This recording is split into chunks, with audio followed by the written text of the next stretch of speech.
Now what if we tried to tweak Dijkstra's algorithm in the following way?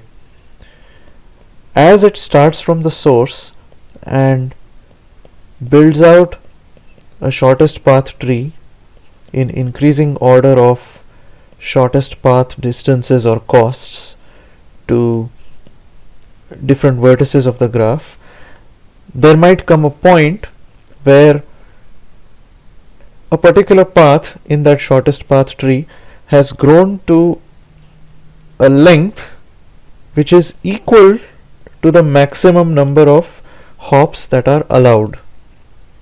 We can't go beyond more than k plus 1 hops. So as the algorithm is executing, if we see a cut edge which is extending any path beyond the allowed limit of k plus 1 edges, we could drop those cut edges from consideration, because incorporating them would make some path in the shortest path tree violate the constraints of the problem. So what if we did this simple tweak to Dijkstra's algorithm, dropping cut edges as soon as we notice that they are going to extend some path length by more than the allowed limit? Would that work? So here is the same thing shown using a different diagram.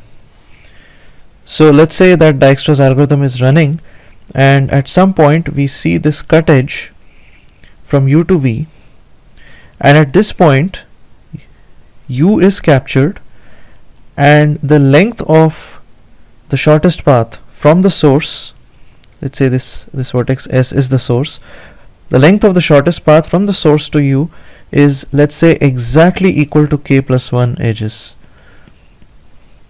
Right, I'm not talking about the cost of the path, but just the total number of hops along the path. Let's say that is equal to k plus 1, which is the maximum limit that is allowed.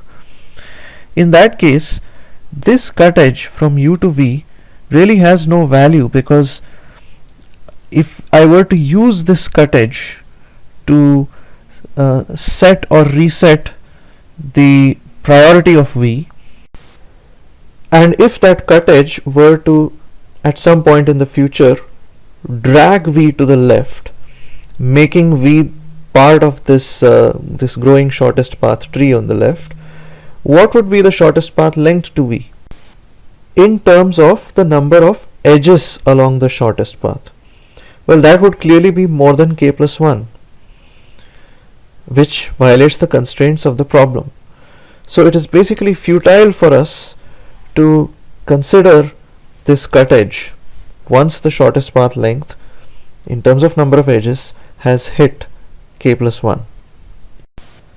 So the question is, will this tweak work? What do you think? Want to become a software engineer at Google?